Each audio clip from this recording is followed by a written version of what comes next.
वेंदी आहे, पोइ मूंखे टेंशन। अस्सलाम वालेकुम, बल्कि बिस्मिल्लाहिर्रहमानिर्रहीम। डे पर डे जिते जिते मुंहिंजा प्यारा सुहिणा ऐं ख़ूबसूरत व्यूअर्स ॾिसण वारा आहिनि, मुंहिंजा घर भाती ॾिसण वारा आहिनि, उन्हनि सभिनी खे सायरा अली ख़ान जो सिक भरो सलाम क़बूल हुजे। जी, चांहि जे मगे सां तव्हां त मूंखे ॾिसंदा हूंदा, सोचींदा हूंदा अॼु छो सायरा जेको आहे चांहि जो मगो, सो मुंहिंजी दिलि पे चई तव्हां सां ॻाल्हायां त सही, पर कुझु अहिड़ो नेचुरल तरीक़ो जीअं हीअं करे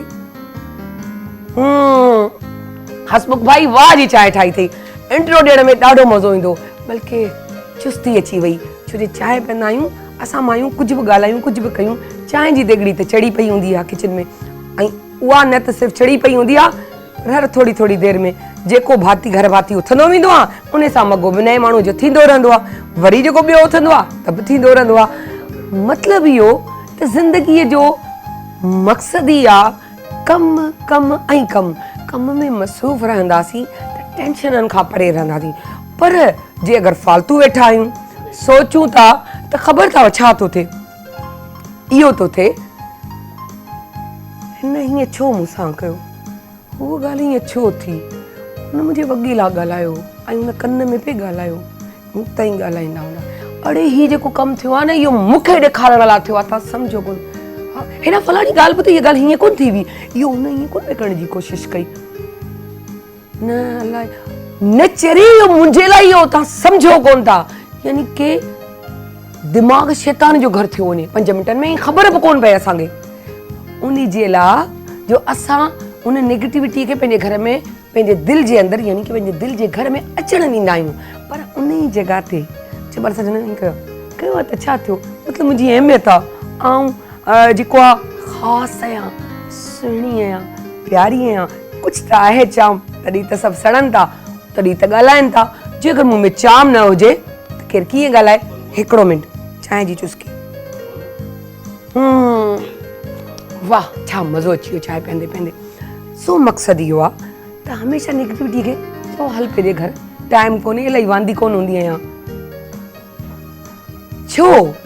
छो जे असां प्यार जी ॿोली ॻाल्हाइण वारा आहियूं, प्यार सम्झण वारा आहियूं ऐं प्यार विराइण वारा बि आहियूं, सो जॾहिं इहे सभु शयूं थींदियूं आहिनि त ज़िंदगी स्मूथ थी वेंदी आहे, झगड़ा कराइण वारा झगड़ा बि कराईंदा आहिनि, ऐं नज़रे बद जी अगरि ॻाल्हि कयां त बाज़ औक़ात असां चवंदा आहियूं हीअं ऐं हा इहो सच आहे त नज़र लॻंदी आहे ऐं नज़रे बद बि लॻंदी आहे, सभु कुझु थींदो आहे, सिर्फ़ु सोच ख़बर अथव छा आहे, असांखे पॉज़िटिविटी पाण में रखणी आहे, छो पॉज़िटिविटी रखणी आहे, जो असां पॉज़िटिव माण्हू आहियूं, असां नेगेटिव कोन आहियूं, असां जेको सोचींदासीं अलाह चए थो तूं जेको गुमान कंदे न ऐं उन खां वधीक तोखे ॾींदुसि, पोइ हाणे उहो तूं पॉज़िटिव सोच या नेगेटिव, नज़रे बद आहे बिल्कुलु ज़िक्र आहे, तॾहिं त क़ुर जो आयतूं बि लथियूं, पर अगरि उहो ई असां आयतल कुर्सी पढ़ी छॾियूं, 4 कुल पढ़ी छॾियूं, दम करे छॾियूं त असांजी ज़िंदगी स्मूथ थी वेंदी, पर उन लाइ छा हूंदो, पढ़ंदे पढ़ंदे नेगेटिविटीअ खे रेस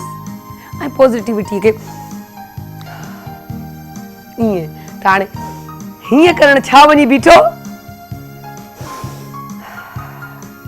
जी मुंहिंजी दोस्त साइमा इरफान, ऐं हरू भरू वई रहियसि, छो जो मुंहिंजी दोस्त साइमा इरफान पई चए त असांखे मुलाक़ात बि हीअं करणु खपे, मुंहिंजी वञणो दसी ते वालेकुम सलाम, कीअं आहियो? बहुत ज़बरदस्त, और आपके कलर कलर सुठो पियो लॻे, बहुत अच्छा लग रहा है, कॾहिं कॾहिं ईअं हूंदो आहे कलर ॾाढो सुठो लॻंदो आहे, बहुत हसीन, ऐं पाण खे नज़र ईंदो आहे यार कहिड़ो किनो पियो लॻे न, नहीं नहीं ये पर बहुत पाण में प्यारा, वॾो अट्रैक्टिव लॻंदो आहे न, बहुत ज्यादा, अॼु कलर तव्हां असांखे छा कॉपर कलर बहुत प्यारा, कॉपर कलर, तव्हां छा था सेखारियो, छो जो आऊं त ॾाढी रिलैक्स है माशाल्लाह माशाल्लाह, वो इसलिए कि वीकेंड के बाद जब नींद के बाद बहुत मजा आता है, जी बिल्कुल, और आप नेगेटिविटी बात करी थी कि किस तरह से अपने आप को पॉजिटिव रखें, सबसे बेहतर तरीका ये है कि देखिए आप किसी को चेंज नहीं कर सकते, लेकिन अपने आप को चेंज कर सकते हैं, आप जो है अपने अंदर जो है जितनी पॉजिटिव एनर्जी लेकर आएंगे, खुली हवा में जाएंगे, अच्छे एनवायरनमेंट में जाएंगे, अच्छे लोगों की सोबत में बैठेंगे और अच्छी जगह जाएंगे, तो यकीन करें वो नेगेटिविटी आपसे कोसों मील दूर चली जाएगी। ये तो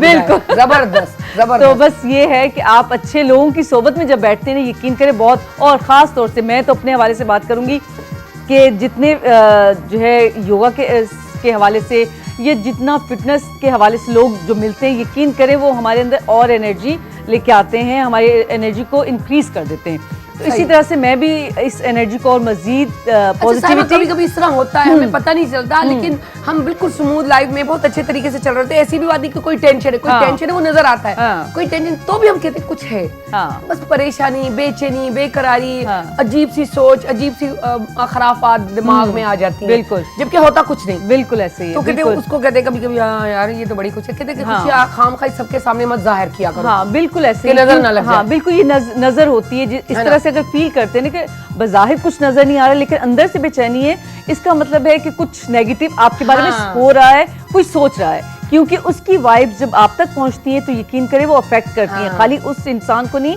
जिसके बारे में आप सोचते हैं, उस इंसान को भी जो नेगेटिव किसी के बारे में सोचता है उसके फेस पे नजर आ जाता है। तो इस चीज़ को हमें अवॉइड करना चाहिए, कोशिश करें कि हम जो है इस चीज़ से दूर रहें, ना दूसरों के लिए बुरा सोचें, ना बुरा सुने, ना बुरा कहें, कोशिश करनी चाहिए। तो मैं आपको इसी हवाले से बताती हूँ कि किस तरह से अपने आप को पॉजिटिव रखें। एक तो डीप ब्रीथ करें, डीप ब्रीथ करने का तरीका क्या है? अच्छा मुझे एक और भी अनाउंसमेंट करते चले कि आज थैलीसेमिया वारो वर्ल्ड थैलीसेमिया जो डे आ, जी तो तव्हांखे ख़बर आहे त माइनर थैलोसेमिया वारा पाण में शादी भी नथा करे सघनि ऐं उन्हनि जी ज़िंदगी थोड़ी ॾुखी थी पवंदी आहे, छो जो के कम जी कोन हूंदी आहे। तंहिंजे करे पंहिंजे पाण खे पंहिंजो हाणे त इहो लाज़िम अज़ीम थी वियो आहे त तव्हां जॾहिं बि शादी कयो त पंहिंजो थैलेसेमिया, बल्कि मूं त तव्हांखे पहिरीं चयो मोहबत ऐं इश्क करण खां पहिरीं पंहिंजो चेकअप ज़रूरु कराए छॾिजो, छो जो इहा ॾिसो न बाज़ार त पाण खे खिल पई अचे पर इहो सच आहे समा है न, बिल्कुल बिल्कुल, त छो जो इहा यार हिकिड़ी आहे पॉज़िटिव शइ आहे। बिल्कुल, बाद में होने से बेहतर है कि हाँ असांजो मक़सद इहो आहे त असां तव्हांखे नॉलेज ॾियूं, या नॉलेज या इन तरीक़े सां खिली खिली था ॻाल्हि कयूं त तव्हां बि खिली खिली तरीक़े सां हलो, छो जो ॾिसो पोइ तव्हां नथा हली सघो, तव्हां जज़्बात में अची जेॾीमहिल को क़दम था खणो त उहो ग़लति थो साबित थिए, ऐं पोइ चवंदा आहिनि न जॾहिं बुख लॻंदी आहे त इश्क बि उड़न छू थी वेंदो आहे, त उहा ज़िंदगी वञी थींदी आहे, ऐं ज़िंदगी ॾाढी प्रैक्टिकल आहे अॻियां वारी शादी खां पोइ।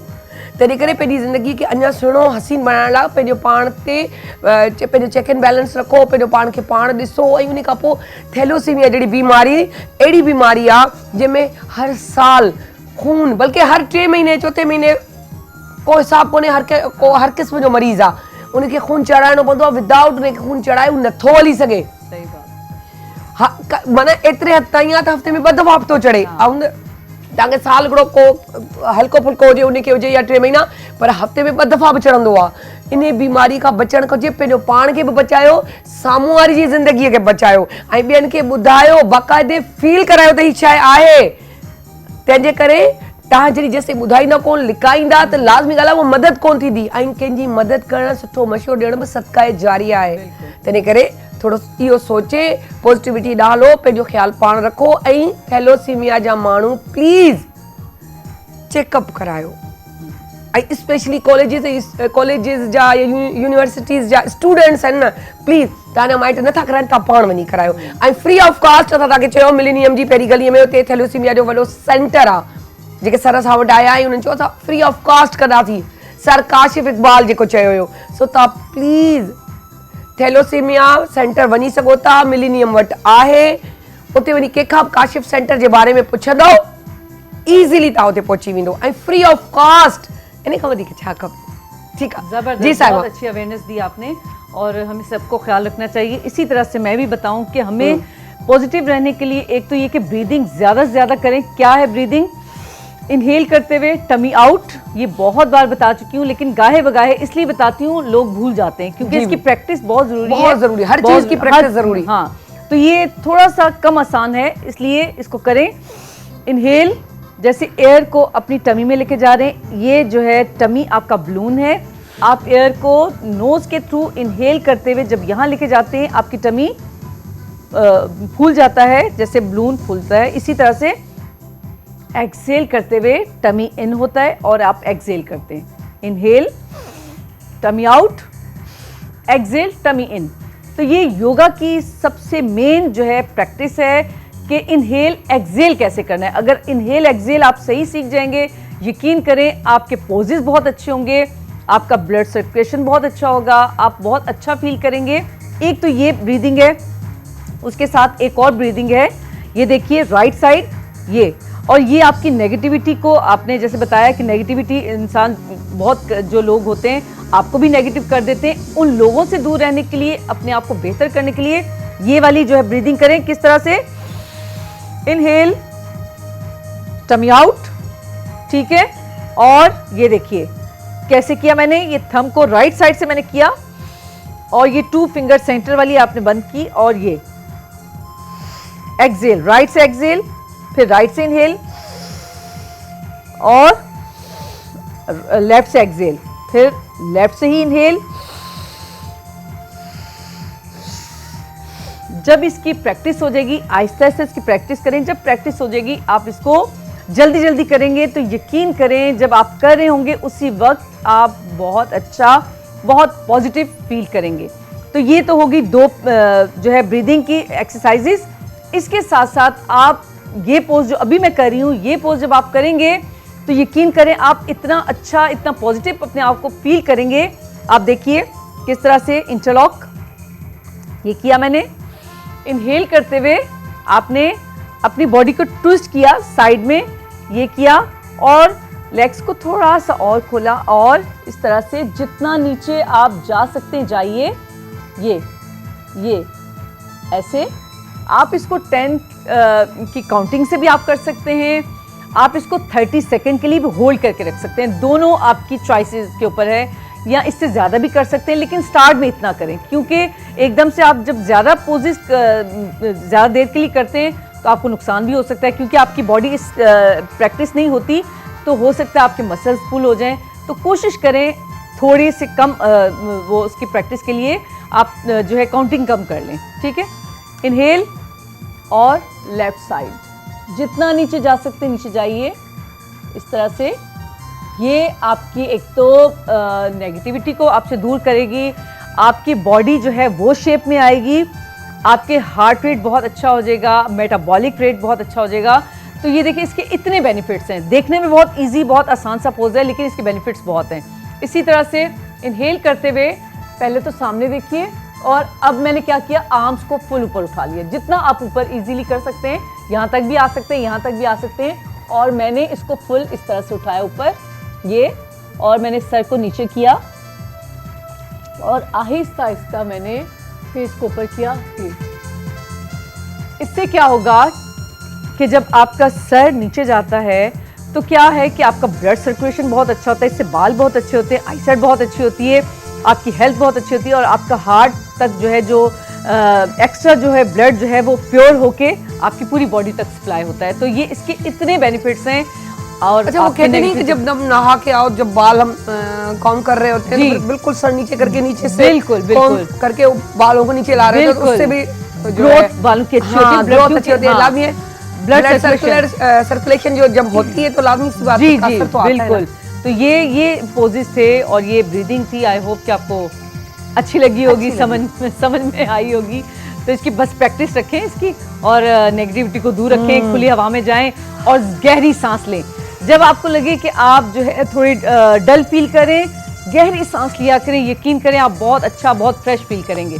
Thank you so much. Welcome. तव्हांखे हिकिड़ी ॿी बि ख़ुशख़बरी ॿुधाईंदी आहियां। हिकु माई अहिड़ी असां कैप्चर कई आहे, रह ॿाहिरि मुल्क थी पर एॾी पॉजिटिविटी माईअ में, एॾियूं सुठियूं ॻाल्हियूं, एॾो मज़हब जे क़रीब, एॾे सुठे तरीक़े सां। चवंदा आहिनि न, जॾहिं पंहिंजी शइ खां परे थींदा आहियो त पोइ घणी क़दुरु थींदी आहे उनजी। उहे शयूं हुन में आहिनि, न सिर्फ़ु पाकिस्तान जूं पर दीन जे हिसाब सां। सो तव्हांखे मिलाईंदीसि केरु आहे। मूंखे त ॿुधी करे ॾिसी करे ई ॾाढी ॻाल्हि वणी, मूंखे यकीन आहे तव्हांखे बि वणंदी। सो वञूं था नंढड़ी साई ऐं जल्दी था अचूं ताकी तव्हांखे मिलायूं, ईअं पाण में मिला।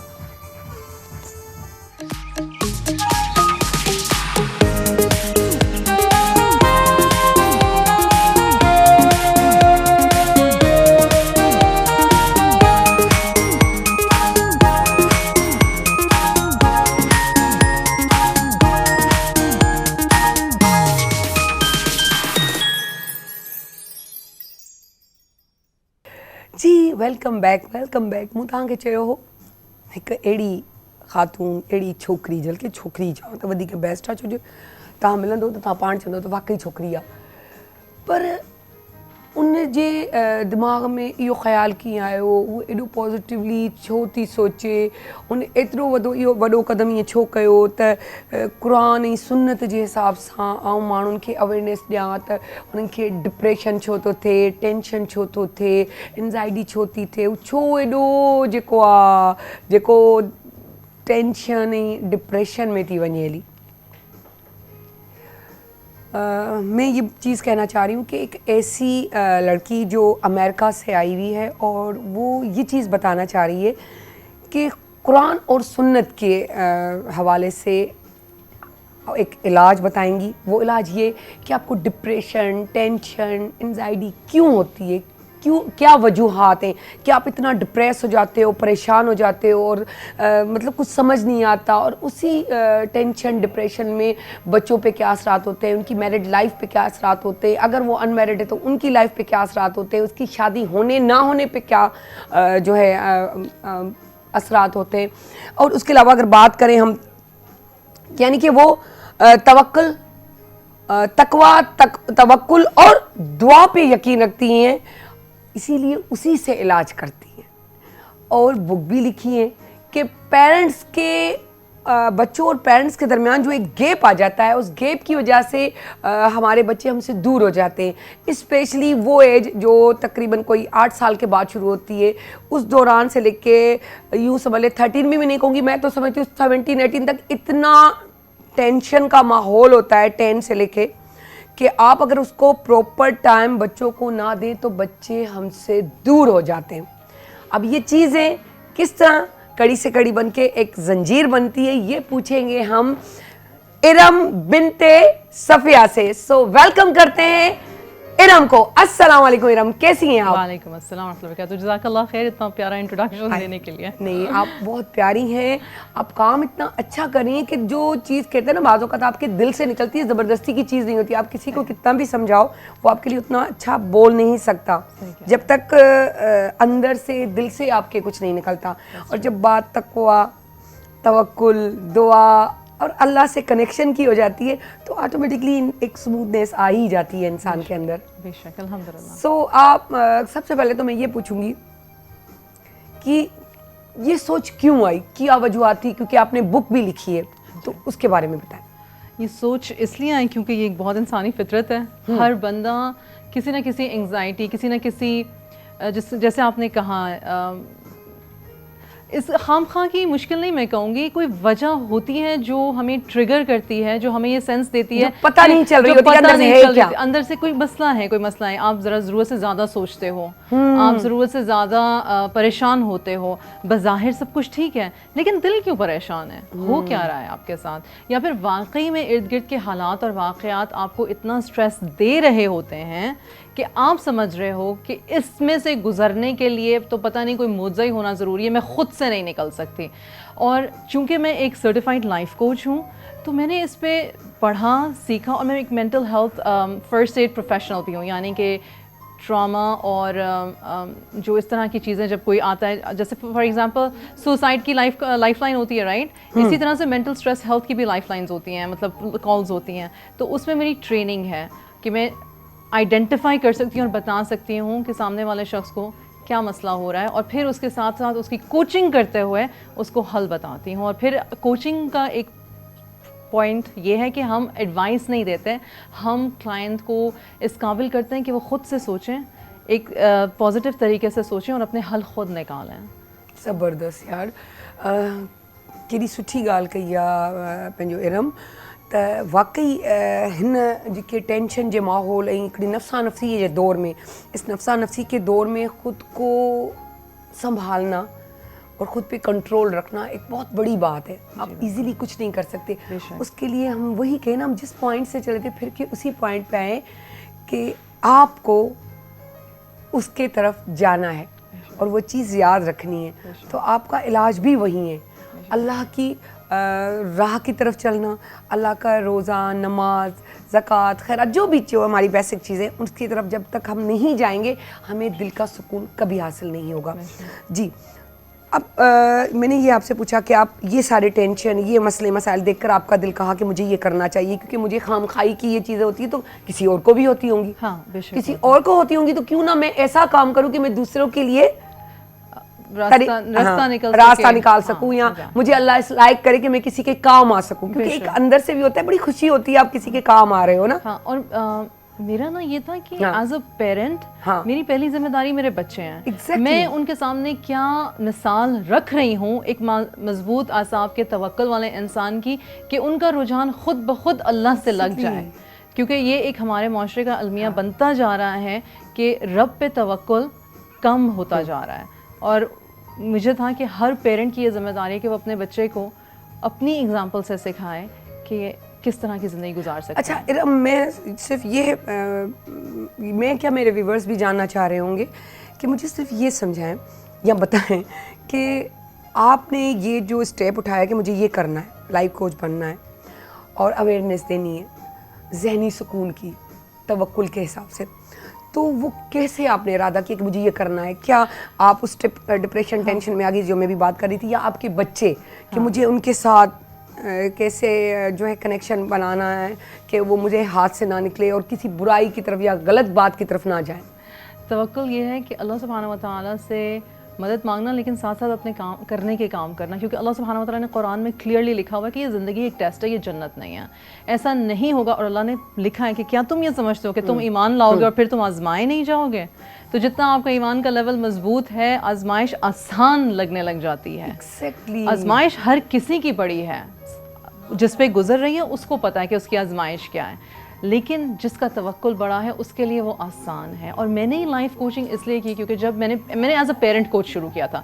میں ایز این امیگرینٹ تھی, پھر بعد میں یو ایس سٹیزن ہوئی, میرے بچے لیکن امریکن بورن براٹ اپ ہیں. میں نے کلچر اور اسلام کا ڈیوائڈ دیکھا اور مجھے لگا کہ مجھے, اور پھر میں نے یوتھ مینٹرنگ کی وہاں کی لوکل مسجد میں ڈیلاویئر میں, اور مجھے احساس ہوا کہ ہم بچوں کو کلچرل اسلام سکھاتے ہیں, ایکچوئل قرآن اور سننا کا ہمیں خود بھی نہیں پتہ. تو پھر میں نے قرآن سیکھا, تفسیر سیکھی, اور ساتھ ساتھ میری والدہ کا ایک بڑا فنی ہے واقعہ, وہ مجھے کہتی ہے میری بات سنو, یہ جو قرآن اور سننا اور سارا کچھ سیکھ رہی ہو, اس میں سب سے پہلا حق جو ہے اچھائی کرنے کا, نرمی سے پیش آنے کا نا, وہ اولاد کا ہے. تو اگر تم انہی کے ساتھ بہت اسٹرکٹ ہو تو there is something wrong with your تعلیم, آپ کی تعلیم میں کوئی ہے کمی بیشی, ذرا اس پہ غور کریں. وہاں سے میرا سلسلہ شروع ہوا کہ میں نے اپنے اوپر کام کیا, میں نے خود کوچنگ لی, میں نے خود کلاسز لی, جہاں پہ میں نے اینگر مینجمنٹ یعنی کہ اپنے غصے پہ کیسے قابو پاتے ہیں, اپنے جذبات کو کس طرح سے, جذبات کی رو میں نہیں بہتے بلکہ جذبات کو نیویگیٹ کیسے کرتے ہیں, آپ کا تھاٹ پروسیس جو ہے آپ اس کو کیسے کانشیسلی یعنی کہ خود خیال کرتے ہو اس کو چینج کرتے ہو. میں بلکہ انفیکٹ آپ کے ساتھ ابھی بات کروں گی تو میں اس کی ایگزامپلس بھی آپ کو دوں گی. اچھا مجھے یہ بتائیں کہ توکل کس طرح کرنا چاہیے کہ آپ اس پازیٹیوٹی کی طرف جائیں؟ اچھا, ایک دفعہ حضور صلی اللہ علیہ وسلم کے پاس ایک صحابی آئے اور انہوں نے کہا یا رسول اللہ صلی اللہ علیہ وسلم, میں اپنا اونٹ باندھ کے اللہ پہ توکل کروں کہ میں اپنا اونٹ چھوڑ دوں اور میں توکل کروں کہ یہ غائب نہیں ہوگا؟ تو حضور صلی اللہ علیہ وسلم نے کہا اپنا اونٹ باندھو, اپنا اونٹ باندھو اور اس کے بعد توکل کرو. اور جب ہمیں علماء کرام سکھاتے ہیں, ہماری ٹیچر سکھاتی ہیں, تو اس کا مطلب ہے کہ اپنا علم سیکھتے رہو اور اپنے علم کو عمل میں بدلتے رہو, اور پھر اللہ پہ توکل کرو کہ یا رب میں نے آپ کی خاطر, آپ کی رضا کی خاطر اپنی زندگی کو بہتر ڈائریکشن دینے کی کوشش کی ہے, میرے لیے آسانی فرما, میرے لیے مدد فرما. اور یقین جانیں لوگ بھی آسان ہوتے ہیں, خود بھی آسان ہو جاتے ہیں, چیزیں آسان سہل لگنے لگتی ہیں. وہی بات ہے توکل والوں کو ہر مشکل سہل لگنے لگتی ہے. بالکل, بہت اچھی بات کہی آپ نے کہ واقعی جب آپ ایک دل سے چیز کو قبول کر لیتے ہیں وہ مشکل یا وہ چیز وہ آسان ہو جاتی ہے. اور اس میں ایک فیکٹر شکر کا ہے جو میں ہائیلی کہنا چاہتی ہوں کہ صبر, اگین صبر کوگنیٹو فلیکسیبلٹی ہے, انگلش میں کوگنیٹو فلیکسیبلٹی, یعنی کہ ہمارا اپنے خیال کو روکنا اور پھر اس کو بدلنا. فار ایگزامپل جب میں لیٹ ہو رہی تھی یہاں پر آنے کے لیے, ٹھیک, تو مجھے تھا کہ ٹائم ختم ہو رہا ہے, پتہ نہیں میں شو پر جا بھی سکوں گی کہ نہیں. تو شلین نے مجھے کہا میں سنبھال لوں گی. فوراً ہی میرا دماغ کا جو کوگنیٹو فلیکسیبلٹی تھی وہ یہ تھی کہ الحمدللہ اللہ میاں نے مجھے ایک ایسا ساتھی, ایک ایسی دوست دے دی ہے جو کہہ رہی ہے کہ فکر نہیں کرو میں سنبھال لوں گی تمہارے ساتھ. تو توکل میرا یہ تھا کہ یا اللہ مجھے آسان لوگ عطا فرما. شہلین کی شکل میں مجھے آسان بندہ مل گیا. پھر اس کے بعد اس نے مجھے تسلی دے دی, اس کے کہے ہوئے الفاظ نے مجھے کام ڈاؤن کر دیا. یہی بات میرے لیے جب تک میں آپ سے ملتی نا اسٹریسفل رہتی اور پسینے آ رہے ہوتے اور میں شور کر رہی ہوتی اور میں مطلب لیکن جب تک میں آپ کے پاس پہنچی ہوں میں بہت کام تھی, توکل تھا, اور پلس ظاہر سی بات ہے میں ان سے ساتھ کوآرڈینیشن میں رہی, ان ٹچ رہی, تو کام بھی میں نے کیا. ہاں وہی والی بات ہے کہ آپ اگر کسی کو کال کر رہے ہیں اور اگر وہ اٹھا لیتا ہے تو آپ کو سمجھ آتی ہے, اگر نہیں اٹھائے تو تب تک پتہ نہیں کتنے خیالات, کتنے ٹینشن آپ کے دماغ پہ سوار ہو جاتے ہیں. اچھا اس کا علاج کیا ہے, کس طرح آپ علاج کرتے ہیں, کیا طریقہ کار ہے اس کا, تھوڑا اس کے بارے میں آپ ہمیں بتائیے. سب سے پہلے تو انسان کے مزاج کا پتہ ہونا ضروری ہے. ہر انسان نا ایک مزاج کا نہیں ہوتا. میں یہ ضرور کہنا چاہتی ہوں کہ ہم لوگ نا سارے ایک ہی طرح کی ڈبل روٹی نہیں ہیں, ہم مختلف طرح کی ڈبل روٹیاں ہیں, مختلف, کوئی نان ہے, کوئی پوری ہے, کوئی پراٹھا ہے, مطلب مزاج میں, رائٹ. لیکن اسی اپنا میدے اور اسی آٹے کے بنے ہوئے, سب اسی میدے اور اسی آٹے کے بنے, آسان طریقے. لیکن وہی والا کہ چھوٹا موٹا سب کوئی کبھی کبھی کسی کو ہضم نہیں ہوتا, کوئی کبھی کسی کو ہضم ہو جاتا ہے, کوئی کسی کے پسند بہت ہے لیکن کسی کو گلوٹن الرجی ہو جاتی ہے, کیا کریں. لیکن کبھی کبھی ایسا بھی ہوتا ہے کہ رکھی ہوئی روٹی بھی کھانی پڑتی ہے جب بھوک لگتی ہے, تو ایسے بھی ہیں. ہاں بالکل صحیح آپ نے کہا, بالکل صحیح آپ نے کہا. تو سب سے پہلے ہر انسان کو ایک ہی کیٹیگری میں مت ٹھوک دیا کریں, اس کے مزاج کو تھوڑا سا سمجھیں. بالکل, اسپیشلی اپنے بچوں کے حوالے سے میں کہہ رہی ہوں, آپ کی شوہر یا بیوی کے حوالے سے میں کہہ رہی ہوں, صبر کرو, دعا کرو, یہ ایک بلینکٹ سٹیٹمنٹ ہے, یہ ہے, اس سے کوئی انکار نہیں. لیکن آپ کو اگر سامنے والے کا مزاج سمجھ میں آ رہا ہے, آپ کو اگر آپ صحیح سے سن رہے ہو سامنے والے کو, تو آپ کو پتہ چل رہا ہے کہ اس کی پریشانی کیا ہے. تو پہلے سن لو, اکنالج کر لو کہ اچھا آپ پریشان ہو رہے ہو, اچھا واقعی میں یہ بات تو آپ کے لیے کافی مشکل لگ رہی ہے. اکنالج کر لیا, پھر ویلیڈیٹ کر لیا, سامنے والا خود ہی کام ڈاؤن ہو جائے گا, خود ہی ایزی ہو جائے گا کہ اس نے نا مجھے رد نہیں کیا. ہم لوگ نا رد کرنے والی قوم ہے, نہیں اتنی کوئی بڑی بات نہیں ہے, نہیں ٹھیک ہو جائے گا, نہیں ایسے ہو جائے گا. بات ہی نہیں ہے, جو ہم پہ گزری وہ بہت بڑی ہے, لیکن جو آپ پہ گزری وہ بہت کم ہے, وہ بہت کم. اور میں کہتی ہوں اس سے اتنا بگاڑ آیا ہے کیونکہ اس میں نا ہم نے جس کو کہتے ہیں نا کمپیشن, اس کی اردو کیا ہوتی ہے کمپیشن, کسی کا دل رکھنا. جیسے حضور صلی اللہ علیہ وسلم تمام صحابہ کرام کا, صحابیات کا, تمام اپنے لوگوں کا دل رکھتے تھے. وہ جو فار ایگزامپل ایک بڑی ایزی سی ایگزامپل ہے, ایک دفعہ ایک صحابی آئے, دور سے آئے, انگور لے کر آئے بڑے شوق سے, انہوں نے اپنی پہلی ہارویسٹ کا انگور خود بھی نہیں کھایا ہوا تھا, اور تمام باقی صحابہ کرام بیٹھے ہوئے تھے. حضور صلی اللہ علیہ وسلم کو کہا کہ یہ میں آپ کی خدمت میں پیش کر رہا ہوں. انہوں نے کہا اچھا. انہوں نے ایک انگور کھایا اور اس کے بعد سارے انگور کھاتے رہے. اب جو صحابہ کرام رائٹ لیفٹ پہ بیٹھے ہیں وہ حیران ہونے کہ حضور صلی اللہ علیہ وسلم ایسے کبھی بھی نہیں کرتے. وہ ایک بائٹ لیتے ہیں اور پھر ساتھ میں جو رائٹ سے شروع کرتے ہیں اور پھر سب کو کہتے ہیں کہ شیئر کرو. اچھا انہوں نے کھا لیے, وہ صحابی اتنے خوش ہوئے کہ پروفیٹ صلی اللہ علیہ وسلم نے ساری میری جو میں گفٹ لے کر آیا وہ سارا کھا لیا. جب وہ اٹھ کے گئے تو جو قریبی صحابہ کرام تھے انہوں نے کہا یا رسول اللہ صلی اللہ علیہ وآلہ وسلم, آپ نے ہمارے ساتھ شیئر نہیں کیا, کیا ہوا؟ انہوں نے کہا کھٹے تھے, اور اگر میں منہ بناتا یا تمہیں میں نے تو منہ نہیں بنا, لیکن مجھے یقین تھا میں تم لوگوں کو دیتا تو تم اس کے سامنے منہ بناتے, تو منہ بناتے تو اس کا دل خراب ہوتا, اس لیے میں نے سارے کھٹے انگور خود ہی کھا لیے. دیکھیں کتنی بڑی لاجک. ہمارے نبی صلی اللہ علیہ وسلم کی سیرہ کو سیکھ لینا ہم, تو لوگوں کے ساتھ ہمیں ڈیل کرنا آ جائے, ہمیں کمپیشن آ جائے, ہمیں کسی کا دل رکھنا آ جائے, ہمیں اپنی زبان کو کنٹرول کرنا آ جائے کہ ہر بات کہہ دینا.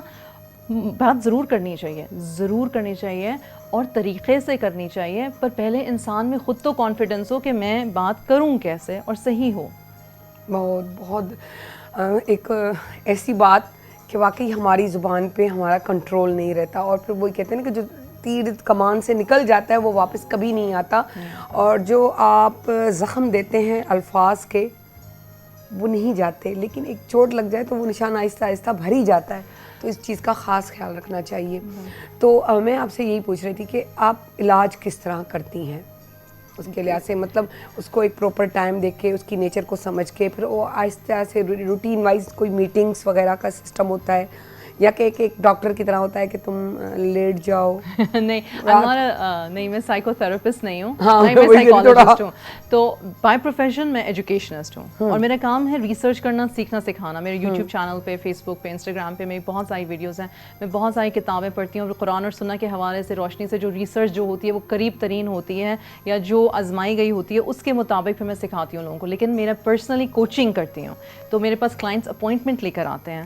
پھر جو میری پہلی کال ہوتی ہے وہ صرف میرے کلائنٹ کا کو سننا ہوتا ہے, بیکاز اگر آپ نارملی دیکھیں تو ہر کوئی ترسا ہوا ہے کہ مجھے بغیر ٹوکے کوئی سن لے. یہ بہت بڑی بات کہی. اور بعض اوقات آپ کو پتہ ہے میں بہت بن گئے ہیں, میں میرے ساتھ میرا دکھ زیادہ, میں ہی بہت تکلیف میں ہوں, جیسے ہی کوئی کہتا ہے میں ہوں تو اس کو سب سے پہلے یہ دکھ ہوتا ہے کہ تم اتنا نہیں ہو، میں زیادہ دکھی ہوں. جبکہ ہمارا جو دکھ ہے نا، جب اللہ نے دیا ہوا ہوتا ہے تو وہ اللہ انسان کے حساب سے ہی سب کو دکھ ڈسٹریبیوٹ کرتا ہے کہ تم اتنے ہضم کر سکتے ہو، تمہیں یہ دیتا ہوں. آپ نے بہت پیاری بات کی ہے، بالکل صحیح کہہ رہے ہو. کیونکہ اس کے بغیر ہم نہیں چل سکتے. اگر ہم صرف سوچنے اور سمجھنے کی بات ہے کہ آپ یہ سمجھ جاؤ کہ جو ہمیں ملنا ہے، جو ہمارے نصیب کا ہے، وہ یہاں نہیں جانا. کیونکہ میری اماں ہمیشہ ایک ہی بات کرتی تھی، بیٹا یہاں کا یہاں نہیں اور یہاں کا یہاں نہیں. جب آپ کو یہ چیز سمجھ آ جائے گی تو آپ کی پریشانیاں یہیں حل ہو جائیں گی. آپ کو ٹینشن کبھی بھی نہیں ہوگی، اور اگر ہوگی تو اس سے گزر جاؤ گے، کوئی مسئلہ نہیں ہے. اچھا، ایک چھوٹی سی بات میں آپ سے شیئر کرنا چاہوں گی کہ جب ہم ٹین ایج ہوتے ہیں، چھوٹے ہوتے ہیں، یا عمر سے نماز پڑھ رہے ہوتے ہیں، ایسے نہیں، لیکن کتنا بھی ماحول ہو، لیکن ڈنڈی مارنا چاہتے ہیں کہ ڈنڈی مارے نہیں، یہ پھر اچھا ٹھیک ہے فرض پڑھ لیتی ہوں، بس ٹھیک ہے فرض کرتے کرتے کرتے گزرتی. جیسے جیسے ہم بڑے ہوتے ہیں ہمیں چیز سمجھ آنے لگتی ہے، اگر سمجھ آ جائے تو وہی چیز، وہی نماز، وہی جو ایک بڑی نماز جس کو ہم خاص طور پہ عشاء کی نماز کہتے ہیں، ظہر کی نماز، وہ ہمیں آسان لگنا لگتی ہے. اور ہمیں وہ سر جھکانا، بار بار اٹھنا بیٹھنا، وہ بھی بڑا مزہ دیتا ہے. اور اس کے بعد اس وضو کا فائدہ لینا کہ تسبیحاں لے کے بیٹھ جاؤ، وہ زبان درود پہ چلتی رہے، کسی اللہ کے نام کی تسبیحاں پڑھتے رہے، تو وہ ایک سکون دینے لگتی ہے. وہ چیز مشکل نہیں، آسان بن جاتی ہے کیونکہ وہ روٹین میں آ جاتی ہے. لیکن جب تک ہم لوگ اس چیز کو پراپر ذہن میں نہیں بٹھاتے تو وہ چیز ہمیں بہت مشکل لگتی ہے. اس بات کا آپ کس طریقے سے ڈیفائن کریں گی؟ حضرت عائشہ رضی اللہ عنہ کی بہت ہی خوبصورت حدیث ہے، اور وہ حدیث یہ ہے کہ جب اسلام آیا تو حضور صلی اللہ علیہ وسلم نے 10 سال مکہ میں اللہ سے تعارف کروایا انسان کا. یہ نہیں کہا کہ شراب حرام ہے پھینک دو، کیونکہ اگر حضور صلی اللہ علیہ وسلم یہاں سے شروع کرتے کہ شراب حرام ہے پھینک دو تو لوگ اللہ سے متعارف بھی نہ ہونا چاہتے. تو ہم آج بھی، کیونکہ انسان کی جو ایک خصلت رب نے بنائی ہے وہ وہی ہے. آدم علیہ السلام کے ٹائم سے ہماری جو دل کی تنگیاں ہیں یا دل کی آسانیاں ہیں وہ وہی ہیں. تبھی تو شیطان اتنے آرام سے کھیلتا رہتا ہے ہمارے ساتھ. وہ فٹ بال کی طرح ہمارے ساتھ کھیلتا ہے کیونکہ اس کے تو بیک ہینڈ پہ ہے نا، اس کو تو پتا ہے کہ یہ مطلب یہ اتنے جو گئی ہے، رائٹ. اور پھر ہم اپنی ریزیلینس، اپنا تقویٰ، اپنا کریج، اپنی بریوری بلڈ کرتے ہیں اللہ سبحانہ و تعالیٰ پہ توکل کرتے ہوئے. تو بالکل اسی طرح سے ہمارے جو چھوٹے بچے ہیں وہ وہ ہمارے پیٹوں میں ہوں اور مائیں تہجد گزار بھی ہوں اور باپ تہجد گزار بھی ہوں. the thing is ایک ایج آنی ہے جب ان کو نہیں وہ رب سے کنیکشن ہونا، لیکن ایک مسلسل پیرنٹس کو دیکھتے رہتے وہ ان کے ٹائم سے وہ چیز آ جائے گی. جو ضروری ہے وہ یہ کہ بچے فرائض سے واقف ہوں اور فرائض کو پکڑے رکھیں. پھر سنت نوافل اپنی لائف میں جب ان کرنا چاہیں گے انشاءاللہ کر لیں گے. بہت اچھی باتیں، دل تو نہیں کر رہا کہ آپ جائیں، سچ بات یہ ہے کیونکہ سیگمنٹ ایسا ہے. ہاں لیکن میں چاہ رہی ہوں جانے سے پہلے میں چاہوں گی کہ انہوں نے ایک بک بھی لکھی ہے، یہ کس حوالے سے کیا ہے، پلیز آپ اس کے بارے میں تھوڑا No one taught me this, a transformational guide for parents to live a blissful life. اس کا انشاءاللہ اردو میں جلد ترجمہ آ رہا ہے تو لیکن یہ انگلش میں ہے اس وقت. اور اس میں میں نے وہ تمام باتیں بتائی ہیں ماؤں کو اور والد صاحب کو کہ جس سے وہ اپنے جذبات کو بہتر سمجھتے ہوئے اپنے بچوں کے جذبات کو مختلف سٹیجز پہ 0 سے لے کے تو 20 تک، اور پھر میں نے اپنی کوچنگ ٹپس دی ہیں کہ آپ ان سے بات کیسے کر سکتے ہیں جب آپ کو ان پہ غصہ ہے، جب وہ آپ کی باؤنڈریز کراس کریں تو پھر کیسے ان کو ڈیل کرنا چاہیے. وہ تمام چیزیں جو ہے نا میں نے لکھی ہیں. اس میں نے 4 C's پہ کام کیا ہے. نمبر 1 ہے compassion fueled by تقویٰ، یا کہ آپ نرم مزاجی تقویٰ کے ساتھ پہلے اپنے آپ پر رحم کرو، اپنے آپ کو بھی معاف کرو، اپنے بچوں کی غلطیوں کو بھی معاف کرنا سیکھو. پہلے یہ میں نے کہا ہے. پھر اس کے بعد میں نے کہا ہے کہ ایموشنل ریزیلینس، یعنی کہ آپ ایموشنلی کیسے اسٹرانگ ہو سکتے ہو اس کو سیکھو. پھر اس کے بعد میں نے کہا ہے کہ کنیکشن بناؤ، فیملی اپنے بچوں کے ساتھ کنیکشن بناؤ، ایسا کنیکشن جو چھپائے نہیں آپ سے کوئی چیز. پھر اس کے بعد میں نے کہا کہ کمیونیکیشن سیکھتے ہیں اور ایگزامپلس کے ساتھ کہ کس طرح سے بات ہو سکتی ہے مشکل سے مشکل اس میں بھی. اور میں نے اس کی ایگزامپلس دی ہیں، اس کے ٹپس دیے ہیں. پریکٹس کرنے والے پہ وہ پریکٹس کرے گا تو اس کے لیے آسانی ہوگی. بالکل. اور آخر میں نے کہا ہے کہ یہ نا ایک کنٹینیوس پروسیس ہے، ہماری قبر میں جانے تک کا یہ فعل اور یہ عمل ہے. لیکن میں آپ کو اپنے ایکسپیرینس سے کہہ دیتی ہوں، ہم اگر 2 سال 4 سال اور اچھا میں ایک بات یہاں پہ نیشنل ٹی وی پہ کہہ کے جانا چاہتی ہوں. سارے لوگ پتہ کیا کہتے ہیں؟ سارے لوگ کہتے ہیں 0 to 7 years اب بہت آسان ہے، مشکل سال جو ہے نا وہ بعد میں آتے ہیں. سائنس بتاتی ہے, سیرہ بتاتی ہے. میری کتاب پڑھیں گے تو میں آپ کو ریسرچ سے بتا سکتی ہوں کہ 0 to 7 سالوں میں جو والد اور والدہ محنت کر لیتے ہیں, کنیکشن بنا لیتے ہیں, کمیونیکیشن ڈیولپ کر لیتے ہیں, ان کو اگلے سال بالکل مشکل نہیں لگتا, اور مشکل لگتے بھی ہیں اگر تو وہ پار ہو جاتے ہیں.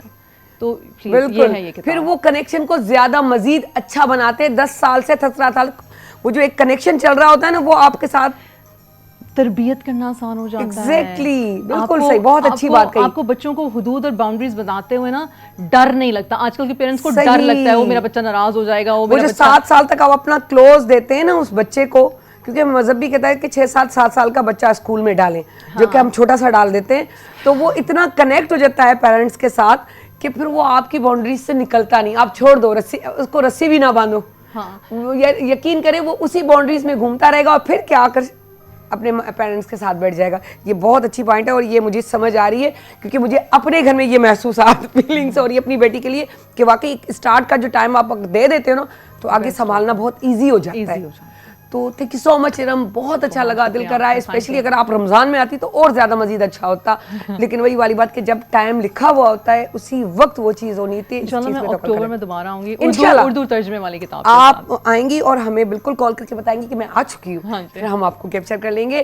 سو مطلب کتنی اچھی بات ہے کہ سٹھیوں گالیوں ایڈی مفید گالیوں جی کہ یہ بظاہر تھا کہ یہ تو سب ماہر ہیں, ہم تو سب کچھ کر لیتے ہیں, یہ کوئی بڑی بات تھوڑی بتا رہی ہیں. بہت ساری ایسی پوائنٹ میں خود اپنے آپ کو کہہ رہی ہوں کہ میں بہت اچھی ماں ہوں, میں بہت اچھے طریقے سے چل رہی ہوں, لیکن بہت ساری ایسی پوائنٹس ہیں جو مجھے خود بھی نہیں معلوم. وہ ایک ٹرینر ایک ٹریننگ کے ساتھ بتاتے ہیں, اور وہ ٹریننگ اور ٹرینر کون ہوتے ہیں؟ جو قرآن کو سمجھتے ہیں, قرآن کی تفسیر کو سمجھتے ہیں, ان کی میننگ پڑھتے ہیں اور اس کے حساب سے چلتے ہیں. ورنہ وہ استاد نہیں کہلاتے, کیونکہ وہ استاد اس لیے کہلاتے ہیں کہ ان کو ایک پروپر طریقے سے سمجھایا جاتا ہے, اور وہ اس چیز کو ہمیں سمجھاتے ہیں تاکہ ہمارے لیے آسانیاں پیدا ہو. اللہ میاں سب کو اس طرح کی آسانیاں پیدا کرنے کی توفیق عطا فرمائے, وہ دوسرے کے لیے آسانیاں پیدا کرے. اللہ کہتا ہے کہ میں تجھے آسانیاں دوں گا کیونکہ تو نے میرے بندے کو. جی یہ کتاب ریڈنگز پر مل جائے گی پاکستان میں. اوکے, ریڈنگز پہ آن لائن آپ جا کے. اچھا, یہ جو ہے آن لائن بھی ملے گی؟ ہاں آن لائن بھی, اور ریڈنگز پر بھی آپ کو یہ بک مل جائے گی. سو آپ ضرور لیجیے گا. سو جاتے ہیں ایک چھوٹی سی بریک پہ اور پھر واپس آتے ہیں.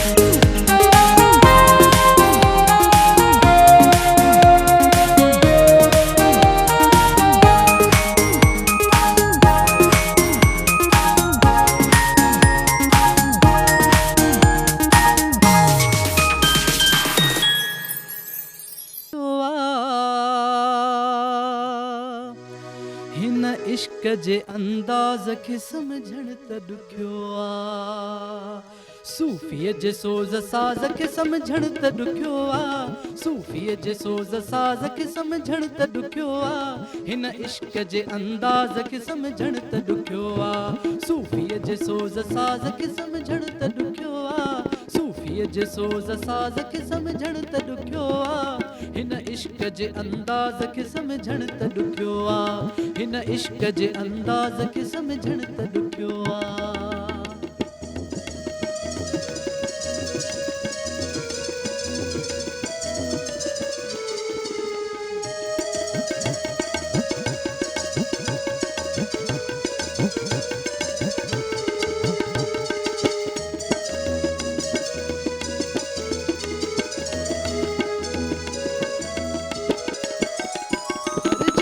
تجھے حسن جو جلووں و نظر میں, جلووں و نظر میں,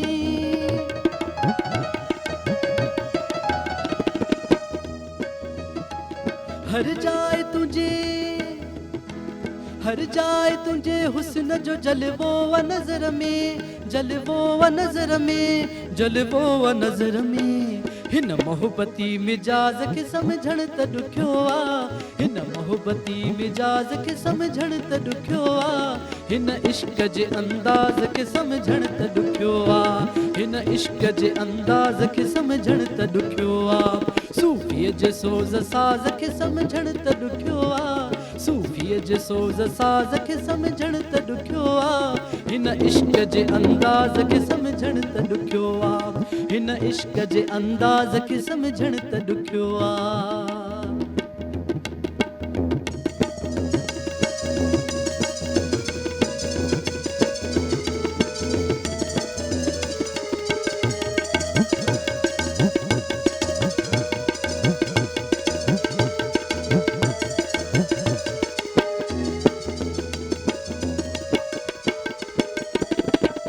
हू पाण ॻोल्हींदड़ आयो आ, पाण खे ॻोल्हण आयो आ, पाण खे ॻोल्हण। हू पाण ॻोल्हींदड़ आयो आ, पाण खे ॻोल्हण आयो आ, पाण खे ॻोल्हण आयो आ, पाण खे ॻोल्हण।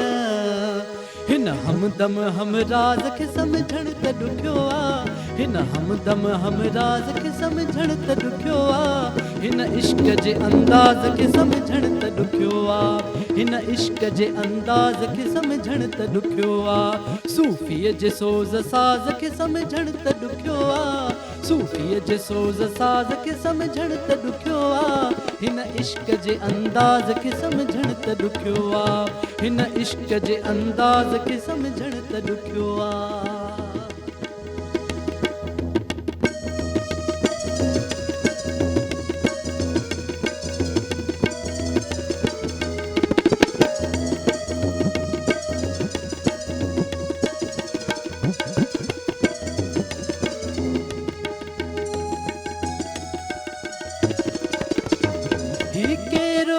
जेको अंदर में पयो ॻोल्हे, अंदर में पयो ॻोल्हे, ही केरु अता जेको अंदर में पयो ॻोल्हे, अंदर में पयो ॻोल्हे, अंदर में पयो ॻोल्हे। अल्लाह जे आवाज़ खे सम्झण त ॾुखियो आ, अल्लाह जे आवाज़ खे सम्झण त ॾुखियो आ, हिन इश्क जे अंदाज़ खे सम्झण त ॾुखियो आ, सूफ़ीअ जे सोज़ साज़ खे सम्झण त ॾुखियो आ, सूफ़ीअ जे सोज़ साज़ खे सम्झण त ॾुखियो आ, हिन इश्क जे अंदाज़ खे सम्झण त ॾुखियो आ, हिन इश्क जे अंदाज़ खे सम्झण त ॾुखियो आ, हिन इश्क जे अंदाज़ खे सम्झण त ॾुखियो आ। वाकई ॾाढो ॾुखियो आहे हिन अंदाज़ खे सम्झणु। कामरान सोलंकी जे माशाल्लाह सां ॾाढो मीरपुर मीरस खां उन्हनि जो तालुक़ु आहे, 9 सालनि जो तजुर्बो अथनि काफ़ी सारे चैनल्स ते ऐं उन ते, ऐं जेको आहे ख़ैरपुर सॉरी मीरपुर मैरस न ख़ैरपुर मीरस जा आहिनि, सो मीरपुर मैरस निकिरी वियो, सो ख़ैरपुर मीरस मीरपुर मैरस, ओ यार केॾो अजीब नालो लॻो, जहिड़ो की लंडन में वेठा हुजूं। सो बहरहाल सो ख़ैरपुर मीरस सां उन्हनि जो तालुक़ु, 9 सालनि जो तजुर्बो माशाल्लाह चैनल्स ते अची चुका आहिनि, माशाल्लाह तव्हां आवाज़ बि ॿुधो हूंदो, ऐं ॾाढा न्यू टैलेंट 9 साल हिकिड़ो को अर्सो कोन्हे, पर उन में बि एॾो पंहिंजो पाण खे मञणु वॾी ॻाल्हि आहे। सो ॾाढो सुठो लॻो, पर तव्हांखे उन सां गॾोगॾु आउं ॿुधाईंदी हलां त तव्हांखे हिकु सीनियर एक्टर जेको तव्हां यकीनन असांजे जेको आहे हुन में ॾिसी चुका हूंदा गाने जे दौरान, 40 सालनि जो माशाल्लाह तजुर्बो आहे। पर्सनली मुंहिंजा इंटरव्यूज़ हुननि खे पाकिस्तान में टाइम में बि हुननि खे घुरायो, ॻाल्हायो, मूंखे ॾाढी ॻाल्हि वणी। कुझु ॻाल्हियूं अहिड़ियूं हुयूं जेके मुंहिंजे अञा ताईं दिमाग़ में फिरंदियूं, जॾहिं बि उन शइ जो ज़िक्र थींदो त मुंहिंजे दिमाग़ में हू फिरंदा हुआ, उहो बि उन्हनि खां पुछंदासीं। पर मशहूरु शइ जेके चओ शोज़ जेके आहिनि उन में चहचटो, नाटक रंग ड्रामो ऐं रूप हज़ार ऐं गामू सचार, इहे ख़ासि तौर ते आहिनि। ऐं जेको आहे पाण नेचर वाइज़ ॾाढा ज़बरदस्त हिकिड़ी जेकी आहे हिकिड़ी चवंदा आहिनि हिकिड़ी वाइब्स ईंदियूं आहिनि माण्हूअ मां, चवंदा आहिनि न माण्हू सभु न सुहिणा, पखी सभु न हंज, के माण्हूअ मंझि अचे बुह बहार जी।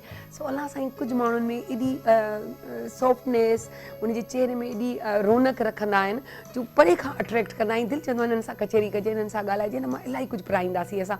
सो अहिड़ा ई महिमान अॼु मूं वटि मौजूदु आहिनि मुंहिंजे हिन पंहिंजो ईअं चऊं त मुंहिंजे घर में, मुंहिंजे ड्राइंग रूम में। सो उन्हनि खे वेलकम था कयूं। असां वटि मौजूदु आहिनि अकरम शेख। अस्सलाम वालेकुम सर, कीअं आहियो तव्हां? ठीकु ठाक, फर्स्ट क्लास, ज़बरदस्त। पहिरीं तव्हां इंटरव्यू करण में मूंखे ॾाढो मज़ो आयो। इत्तेफ़ाक़ सां असांजी हींअर स्टेज प्रोग्राम थियो हो पंहिंजो सोराब सुमरो ऐं पंहिंजो अली गुल मल्हा जो, ॾाढो मज़ो आयो। उते मूं सां सर काफ़ी ॾींहंनि खां बि तव्हांखे कैप्चर करण जी कया, पर तव्हां मूंखे वझ में कोन पिया अचो, अॼु अची विया त प्लीज़ सूमर खां ई मुंहिंजे प्रोग्राम में अचिजो।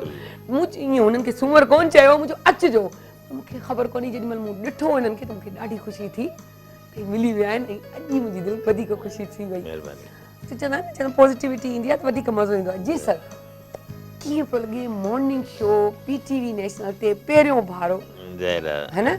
इहा ॻाल्हि तव्हांखे केतिरी अट्रैक्ट पई करे, केॾी ख़ुशी पई थिए? प्लीज़ पहिरीं त इहो शेयर कयो। सची ॻाल्हि इहा आहे त मां इलाही अर्से खां पोइ अॼु बहरहाल तव्हांजे प्रोग्राम में पहिरियों दफ़ो पहिरीं मुंहिंजे में आया हुआ पाकिस्तान टाइम में, टाइम में वरी अॼु आया आहियो। वरी अॼु आया आहियूं हिते आई गुड मॉर्निंग प्रोग्राम ही हा। पहिरियों छो प्रोग्राम जो पहिरियों प्रोग्राम पीटीवी नेशनल जो। हूअं त ख़ैर गुड मॉर्निंग मुख़्तलिफ़ चैनल ते प्रोग्राम हा, थिया आहिनि, बिल्कुलु। बाक़ी ही पीटीवी जो जेको आहे सो पहिरियों प्रोग्राम आहे। तव्हांजो माशाल्लाह ही सेट बि ॾाढो सुहिणो लॻल आहे, बहितरीनु सेट लॻल आहे, ज़ाहिर पीटीवी जो सेट आहे, पीटीवी जो सेट आहे। पीटीवी त वरी कमाल हा। आहे। सो बहरहाल ॾाढी ख़ुशी थी तव्हां असांखे घुरायो, तव्हांजी महिरबानी। ऐं गानो बि ॿुधोसीं सोलंकी साहिब जो, हा। ऐं इश्क जे अंदाज़ खे सम्झणु त ॾुखियो आहे, इन में ज़ाहिर को आहे शक कोन्हे। इश्क जो अंदाज़ ई अहिड़ो हूंदो आहे जंहिंखे कोई सम्झी न सघंदो आहे। सम्झी न सघंदो आहे, ऐं जेको सम्झी वञे उहो बची वञे। नथो सम्झी सघे कोई बि, इश्क जे अंदाज़ खे कोई कोन सम्झे सम्झे। नथो। न न न न उहो बि गुज़री थी वञे, हलियो थो वञे दुनिया मां। तव्हांखे मीडिया में कहिड़ो इश्क खणी आयो या हुनजो अंदाज़ खणी न, आयो? इश्क खणी आयो, इश्क खणी आयो। अंदाज़ न इश्क खणी आयो, हाय, अञा हाय। त सम्झी न सघिया आहियूं। उमिरि गुज़री वई, हाय। 40 साल हिन फील्ड में थी विया, हा बसि अहिड़ो अञा सम्झूं था। हा, इहा ॻाल्हि त सही। इहा सम्झी न लर्निंग सघिया टाइम त जेसि ताईं क़बर में नथा वञूं तेसि न ताईं न पिया सिखूं। बसि सम्झूं माना हलूं था, ॾिसूं था, सम्झण जी कोशिशि कयूं था, पर सम्झी कोन था सम्झी सघूं। कोन था सघूं। उहो इश्क जो अंदाज़ जेको आहे न उहो सम्झणु ॾाढो ॾुखियो आहे। आहे। उहो इश्क जो वरी मंज़िलूं, इश्क दी मंज़िल अॻे अॻे हो काज़ी आहे, उहो जिन चयो सचल साईं, इश्क दी बिल्कुलु। मंज़िल अञा कीअं उनजी का बाउंड्री कोन्हे। बाउंड्री कोन्हे, सुञाती कोन्हे, सो ॻाल्हि अच्छा, इहा आहे। कंहिंजे इश्क में तव्हां हिन फील्ड में आया, कहिड़ो अहिड़ो हो जेको तव्हां ॾिठो ऐं इंस्पायर थिया कि बसि मूंखे वञिणो आहे? एक्चुअली जुनून त नंढे हूंदे खां ई हा। हुयो। ज़ाहिर आहे मां जॾहिं स्कूल में पढ़ंदो हुउमि त पोइ इहे हरकतूं इहे ड्रामनि वारियूं इहे कंदा हुआसीं। पोइ जॾहिं 6 क्लास में पहुतासीं पोइ स्टेज ड्रामा वग़ैरह जेके थींदा आहिनि जीअं उहे बि कंदा हुआसीं। पोइ जॾहिं कराची आयासीं 80 में त पोइ वरी 1980 जी ॻाल्हि आहे, पोइ स्टेज ड्रामा वग़ैरह कंदा हुआसीं। वरी ऑडिशन थियो, पीटीवी ते ऑडिशन पहिरियों थींदो हो, पोइ अंदरि घिरनि ॾींदा हुआ। हा, उहो दौरु हुयो दौरु जॾहिं हिकिड़ो चैनल हूंदो ज़ाहिर आहे। बिल्कुलु। त ऑडिशन थियो, हुन में पास थियासीं। ऐं पहिरियों ई असांजो उर्दू ड्रामो हिते पीटीवी ते थियो, सीढ़ियां। काज़िम पाशा साहिबु डायरेक्टर, काज़िम पाशा प्रोड्यूसर, उन जे सीरियल हुई उहा। सो उहो कयोसीं। सो बहरहाल हुन में कमु त शुरू में घणेई कयासीं। सो इहे वरी पास थियासीं समीर साहिब सां, बेता छा उर्दू सीरियल कयोसीं, सिंधी मतिलबु ईअं हिकिड़ो दौर हो जी, जी। पीटीवीअ जो, ऐं एॾो आसान कोन्हे, डायरेक्टरनि जा वॾा नाला हूंदा, जी, जी, जी, जी। चाहे खणनि न खणनि, पर उन में तव्हांजी सिलेक्शन थियण, छो जो तव्हां माशाल्लाह से स्टेज कंदा रहंदा जी, हुआ, जी, जी, त उहा शइ परफॉर्मेंस तव्हां ॾिनी, जी। त अॻे ऑडिशन थियो, जी, जी। ऑडिशन थियो, उनखे उहा ॻाल्हि वणी, जी जी बिल्कुलु। त पोइ पहिरियों त जॾहिं फर्स्ट टाइम उन्हनि सां मिलिया त तव्हांजी हालत बि बुरी हूंदी, अलाए न न न न हालत बुरी कोन्हे, मां त तयारु थी आयुमि। मूंखे चई तव्हांजो ऑडिशन थींदो अॼु, मां ऑफिस में बिल्कुलु माना टेंशन न को टेंशन कोन्हे मूंखे। मां वेठोमांसि साम्हूं, मूंखे चई भैया ये स्क्रिप्ट पढ़ो। मां स्क्रिप्ट पढ़ियो, अंदरि पढ़ंदो स्क्रिप्ट। असां त लाइव परफॉर्म करण वारा माण्हू आहियूं, जेके स्टेज ते लाइव थींदो आहे। हा, त तव्हांखे टेंशन असांखे को टेंशन ई कोन्हे। मां पर पढ़ी हिकिड़ो थींदो आहे न टीवीअ ते मूंखे न खणनि कुझु बि न। उहो ॾिसो न, इहे शयूं नसीब जूं आहिनि, खणनि न खणनि। अच्छा, इहो अल्लाह जे तवक्कुल वारा असां माण्हू पंहिंजो आहियो। कमु करे वञूं, पोइ हुनजी मर्ज़ी आहे। अच्छा, उहो डायलॉग यादि अथव मुंहिंजो? हा, डायलॉग पहिरियों उहो यादि आहे, बहरहाल थोरो थोरो। त मूंखे हिकिड़ो स्क्रिप्ट मिलियो, मां छोकिरी खे हिकिड़ी खे पकिड़े थो वञा न, त मूंखां पुछंदो आहे कहाँ से लायो? सर ये वहाँ से लाए। मतिलबु कोठे वारी हूंदियूं न जेके डांस वांस कंदियूं आहिनि, मां हुनखे पकिड़े ईंदो आहियां।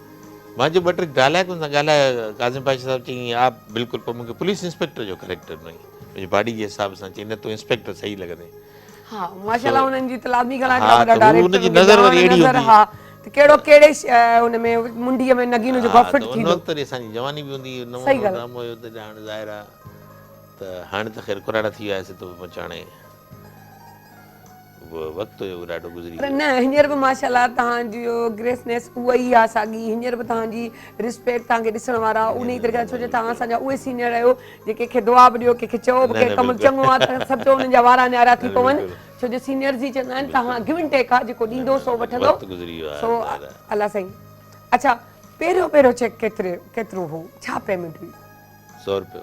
100 रुपयो? ओ, 100 रुपया वॾी ॻाल्हि आहे। उन 100 रुपये जो छा कयां? संभाले रखी छॾियोसीं, बसि अलमारी में पियो आहे अञा ताईं। हा, कैश कोन करायो, अॼु ताईं कैश कोन करायो, बसि मुंहिंजे ख़्याल पियो हूंदो। 2-3 दफ़ा ॾिठो आहे मूंखे, पिया हूंदा आहिनि जेको कागज़ पिया हूंदा आहिनि जेके। पर उन वक़्तु 100 रुपयो हिकिड़ी वॾी ॻाल्हि हुई, पोइ पहिरियों मां चेक, कैश पर कोन, मां तव्हां कबि कैश न कयो। इहो जेको आहे न पियो हुजे, जेको आहे इहो पियो हुजे। ब्लू कलर जो चेक मिलंदो हुन वक़्तु, ॾाढो हिकिड़ो अजीब इहे यूबीए जो जेको हूंदो ॾाढो मूंखे मां चयो यार इहो संभाले रखी छॾियो असां यादगार आहे जीअं कुझु नोट आहिनि मूंखे पिया हूंदा जेके पुराणा उहे मां यादगिरी करे रखी छॾियमि कुझु सिका हुआ मुंहिंजो हिकिड़ो शौक़ु हुयो न ईअं मची पिया हुजनि हा इहा नेचर हूंदी आहे माण्हू जी सख़्तु आहे हाणे इहे कंहिं कम जा कोन्हनि हींअर तव्हां सां ॻाल्हि निकिती कंहिं कम जा कोन्हनि पिया हिकिड़े कुंड में पिया आहिनि ॾिसो करे करे मां पिक्चर्स में बि हिननि खे ॾिसंदो आहियां यार कीअं वक़्तु गुज़रंदो मां कंहिंसां ॻाल्हि कंदो न हिकिड़ी पाई जो हिकिड़ी 5 पैसे जो 10 पैसे जो मुंहिंजो असां इहे इस्तेमालु कयूंसीं त उहे ॿारनि खे ख़्वाबु लॻंदो आहे हिकिड़ी अजीब दुनिया लॻंदी आहे हा त असां पर हिकिड़ी अजीब दुनिया तव्हां ॿी बि कई जॾहिं दोस्त तव्हां सभु वञी मुंहिंजे ख़्याल सां दादूअ सां तव्हांजो तालुक आहे न ख़ैरपुर मीरस सॉरी हा तव्हांजी हुते जो ख़ैरपुर मीरस सां तव्हांजो तालुक आहे दोस्त तव्हां जॾहिं हाणे रिटायर थी विया त तव्हां हिकिड़ी सोच रखी त असांखे गॾु मिलणो आहे न सिर्फ़ु मिलणो आहे पर यूनिफॉर्म बि ठाराइणा आहिनि हाणे मूंखे उहा थोरो किसो असांजो ग्रुप आहे हिकिड़ो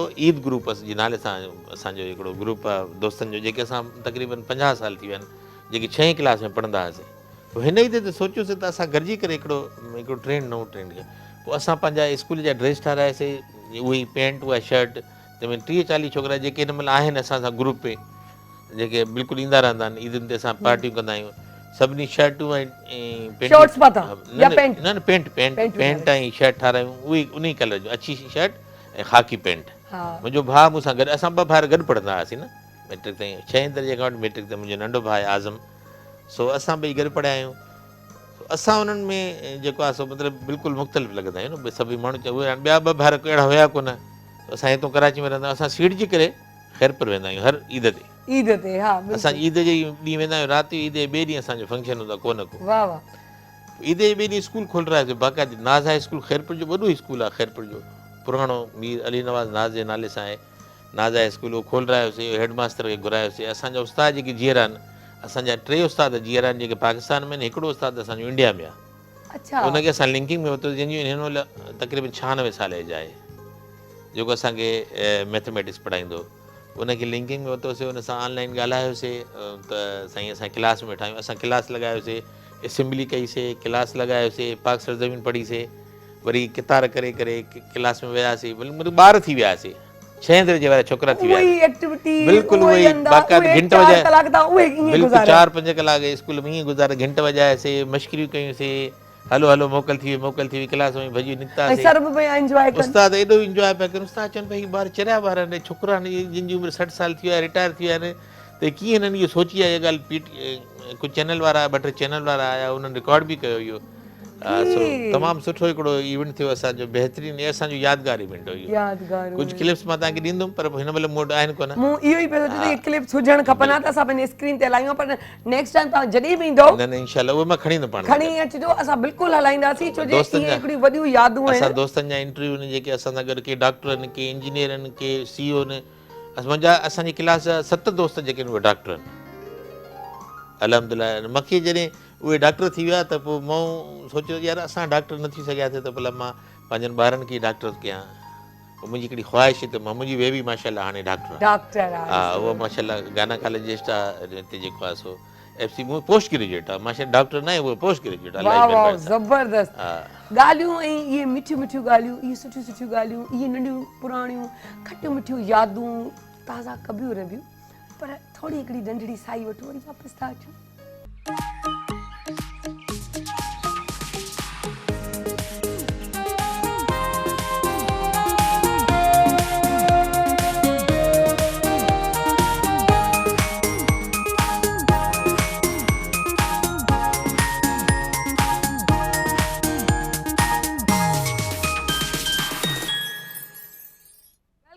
वेलकम बैक उथंदे ई तव्हांखे ॾाढी सुठी ॻाल्हि था ॿुधायूं ऐं सुठी शयूं था ॾेखारियूं जी असां वटि हिकु शेफ मौजूदु आहे जेके असां अॼु वेलकम कंदासीं मुख़्तलिफ़ चैनल्स ते तव्हां हुनखे ॾिसंदा रहिया आहियो पर वॾी वॾी 5 स्टार्स होटल में बि कमु कयो अथनि 1 2 3 4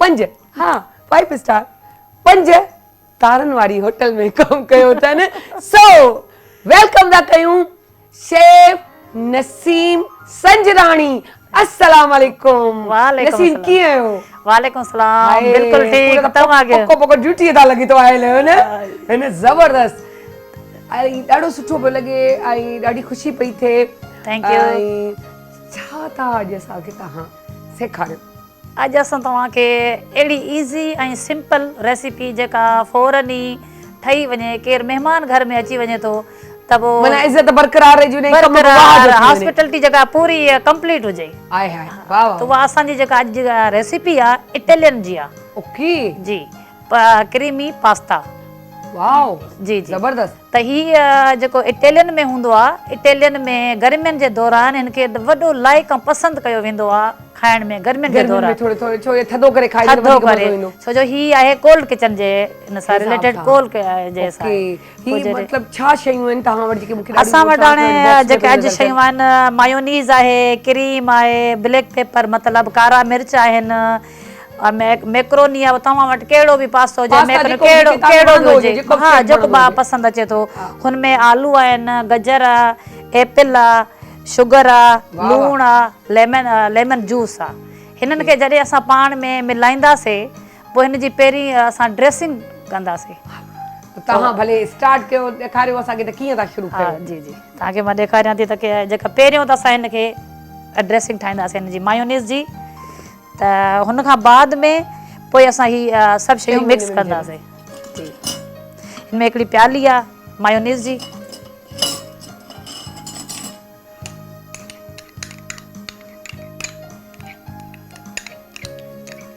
ऐं टेस्ट बि ज़बरदस्त ॿारनि जो त पसंदि जो हूंदो आहे वाओ त ॿार वॾे मज़े सां हाणे जेको आहे हिकिड़ो टेट्रा पैक जेके चइजे उहा क्रीम आहे उन जो साइज़ आहे जी जी जी ठीकु आहे न हिकिड़ो पैकेट जेको छाजू त पा आहे या ॿ पा बसि हिकिड़ी पा जी हूंदी आहे ही ॿ पा आहिनि न न हिकिड़ी पा जी हूंदी आहे ऐं जेको असां पास्ता कयो आहे 200 ग्राम कयो आहे पास्ता 200 ग्राम हू जेको ऐं क्रीम केतिरी आहे क्रीम हिकिड़ी जेको पैकेट ईंदो आहे अच्छा ये ॿ प्यालनि में अची वियो हा ॿिनि प्यालनि में अची वियो आहे ठीकु न क्रीम ॿिनि प्यालनि में न आयो अथव ही मायोनीज़ आहे ऐं क्रीम अलॻि आहे त हीअ हिन में असां अच्छा ही मायोनीज़ जी क्रीम विधी था ऐं हिकिड़ो मायोनीज़ विधो था प्याली जी प्याली हिकिड़ी प्याली क्रीम जी आहे वाओ त हू तव्हांखे अंदाज़ो इहो थी वेंदो जॾहिं हिकिड़ो पैकेट वठंदो पैकेट में हिकिड़ो हू प्याली हिकिड़ी हू प्याली में अची वेंदो अगरि तव्हां ॾिसो कंहिंखे शुगर आहे त पोइ उहे छा उहो नथा माना अवॉइड करे सघनि था शुगर माने ये थोड़ो चखे सघंदा चवे हा चखे सघंदा बस शुगर असां डाइटिंग कंदा आहियूं त हिकिड़ो ॾींहुं चीटिंग डे रखंदा आहियूं त चीटिंग डे शुगर वारनि लाइ आहे हा असां बस मुंहिंजे तरफ़ां डॉक्टरनि जे तरफ़ां कोन्हे डॉक्टरनि जे तरफ़ हाणे शुगर आहे मां हिन में थोरो शुगर ऐड करियां पई ठीकु आहे शुगर केतिरी तव्हां कई हिकिड़ो चमच अधु करियो हिकिड़ो चमचो अवॉइड करियो हिन में कोई एॾो इशू कोन्हे अच्छा ठीकु हा लूणु आहे लूण जा हस्बे ज़ाइक़े एतिरो बि लूणु कोन्हे बसि हिन में पंहिंजी मर्ज़ी सां यूज़ बि करियो हा जी जी बाक़ी में कारा मिर्च चूंडड़ी जेके चइजे चमच हा उहो हिकिड़ो चमचो हा हिकिड़ो चमच थी वेंदो हाणे पोइ असां हिन में ऐड कंदासीं जेको असांजो पहिरीं हिनखे असां मिक्स करियूं हा सही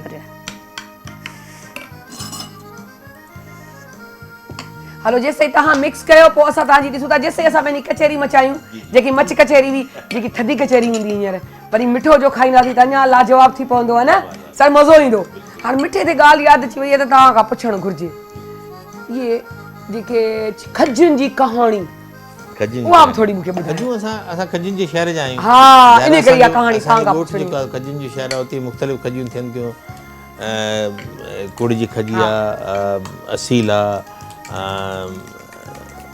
करबलाई आहे मुख़्तलिफ़ जेके खजियूं थियनि थियूं उन्हनि जा नाला रखिया विया आहिनि ऐं उन्हनि जो ज़ाइक़ो बि अलॻि अलॻि हूंदो आहे अच्छा टेस्ट बि बिल्कुलु चेंज हूंदो आहे तव्हां असांखे हिकिड़ी ॿियो जेकी मट में रखी खजी हा असां में हिकिड़ी जेका खारक चवंदा आहियूं हा उहे जेके खारकूं जेके पचाईंदा आहिनि जेके असां मानी सां बि खाईंदा आहियूं उनखे जेको आहे सो लूणियूं खारकूं चवंदा आहिनि लूणियूं अच्छा लूण में जेको आहे न तयारु थींदी आहे उहो पाण असां जेके तयारु कंदा आहियूं ख़बर आहे असांजी ॻोठाई आहे इहो ई तारीफ़ करण वारी त असां सिंगर खे बि इन करे विहारियोसीं जो मीर छा ख़ैरपुर मीरस जा आहिनि ही बि त मुंहिंजो हिकिड़ो ई ॻोठ आहे त छो न वई कचेरी बि कई ॻोठाई आयो ऐं हिनखे ख़बर आहे त असां जेको आहे जेका लूणियूं खारक लूण में जेका तयारु थींदी आहे उहा उनखे तयारु करे जॾहिं लूण निकिरंदी आहे त उहा असली खाइण जी हूंदी आहे त तव्हां उनखे मानी सां बि खाई सघो था तव्हां यकीन कयो मां उनखे एंजॉय मानी सां कंदुमि हिकिड़ो पराठो पचाइण सां खाईंदुमि खारक खे यकीन एॾो मज़ो ईंदो हाणे जॾहिं अच्छा क़िस्मत जी ॻाल्हि आहे, मां हाणे पोएं साल बि सीज़न में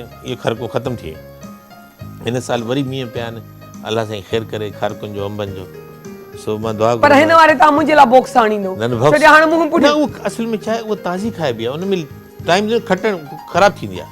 कीअं मतिलबु तव्हां ठाही जीअं सम्झी राति जो असां रखीसीं, ठीकु आहे, उहो सुबुह जो कढिबी वञे, उहो 2-3 कलाकनि में खाइणी आहे, 2 कलाकनि जे अंदरि अंदरि खाइणी, पोइ ख़बर अथव छा थो थिए, पोइ ख़बर छा थो थिए, पोइ ख़राबु थी थिए, खट थी पई वञे अंदरि। अलाह जी ईअं कोन थो थी सघे उतां खां हैदराबाद माना कराची ताईं अची सघे। माण्हू सुबुह जो रश लॻंदी आहे मार्केट में, जॾहिं उहे खारकूं ईंदियूं आहिनि उहे खणी वेंदा आहिनि पंहिंजे घर में। माना ख़ैरपुर मीर सां सिर्फ़ इन लाइ मुंहिंजे कमाल चयो आहे। मूंखे तव्हां- खारकूं खाइणियूं तव्हां आहिनि। यकीन कयो, जॾहिं तव्हांजो वञणु थिए या उते रहणु थिए, तव्हां इहे शयूं घुराए खाइजो, हाय त धोई करे थधियूं करे खाईंदो, तव्हांखे एॾो मज़ो ईंदो। मां चवंदो आहियां त बसि अलाह जो रंग आहे हिकिड़ो, उहो नरम थी वेंदी आहे जॾहिं लूणु हुन में विझिबो आहे न, राति सही राति पाणी छॾींदो आहे लूणु, न बसि तो नरमाइश जेका थी वेंदी खारक आहे। जेका नरम थींदी आहे उनखे खोलिबो आहे न खारक खे, जीअं माओ हिकिड़ो हूंदो आहे न खणी करे, हाय हाय उहा खारक ईअं थी वेंदी आहे। ॼण मां चवंदो आहियां इहा अलाह जो रंग आहे, ॾिसो इंसान खे कीअं ईंदो आहे। हिकिड़ी इहा खारक थींदी आहे, ॿियो वरी इहे जेके खारकूं खोड़ क़िस्म जा खारकूं, ॿियूं बि खारकूं जेके अक्सर नरम हूंदियूं आहिनि। असांजी सिंध में जेको आहे न जेकी खारकूं सुभाणे अलाह, उहे त मशहूरु आहिनि खारकूं। सो हर कंहिंजी पंहिंजे पंहिंजे मुल्क जी पंहिंजे हिसाब सां। अच्छा तव्हां बि कामरान बि हुते, कामरान तव्हां बि का नई शइ ॿुधायो हुते जी असांखे ख़ैरपुर जी। बिल्कुलु सर जीअं ॻाल्हि कई आहे ख़ैरपुर जी, जीअं खजी ॾाढी मशहूरु आहे, त मां बि इहा ई ॻाल्हि कंदुमि त असां जेके ख़ैरपुर सिटी वारा आहियूं त खजी उते जाम आहे, ऐं असां बि सर जेका ॻाल्हि कई जेका लूण वारी ख़ारक हूंदी आहे उनजो खाइण जो ताज़ो खाइण जो मज़ो ई पंहिंजो आहे।